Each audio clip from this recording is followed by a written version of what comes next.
Thank you. Dear Chairman Perry, Vice Chair Hancock, and members of the committee. My name is Danielle Goshen. I'm the Policy Specialist / Counsel for National Wildlife Federation's Texas Coast and Water Program.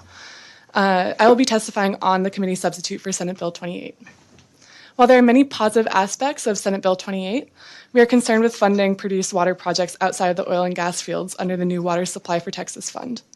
Beneficial use of produced water needs to be studied before we can have confidence that we are safely using any of these water resources outside of the oil and gas fields, as was recognized by the Texas Produced Water Consortium report.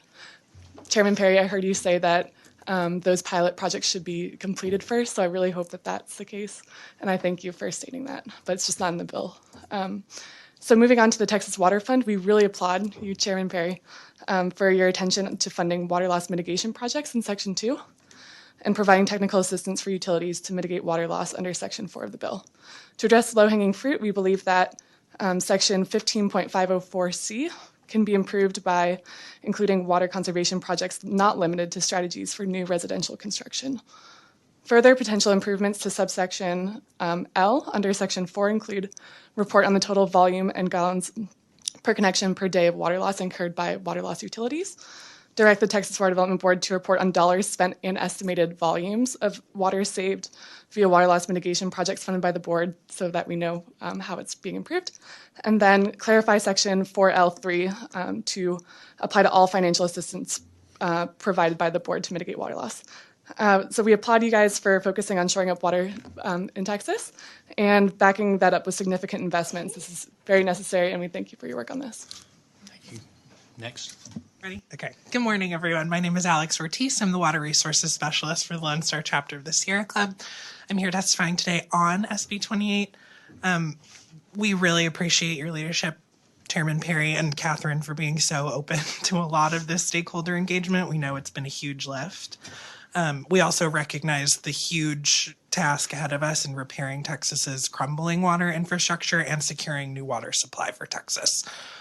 Our big concerns really are on produced water, as some of y'all heard me say last week, regarding the non-existent standards that we need and the updating of standards that TCEQ has adopted as it relates to sort of the federal minimum standards that were promulgated more than 2 decades ago. Beyond that, I do want to point out, specifically on seawater desalination, we have a really, really big concern about the widespread use of seawater desalination because TCEQ has never actually promulgated numeric standards for coastal salinity gradients. So that means our bays and estuaries are entirely dependent on what's called the narrative criteria in the surface water quality standards. These narrative criteria are entirely about aquatic life use and what aquatic life these bays and estuaries can support.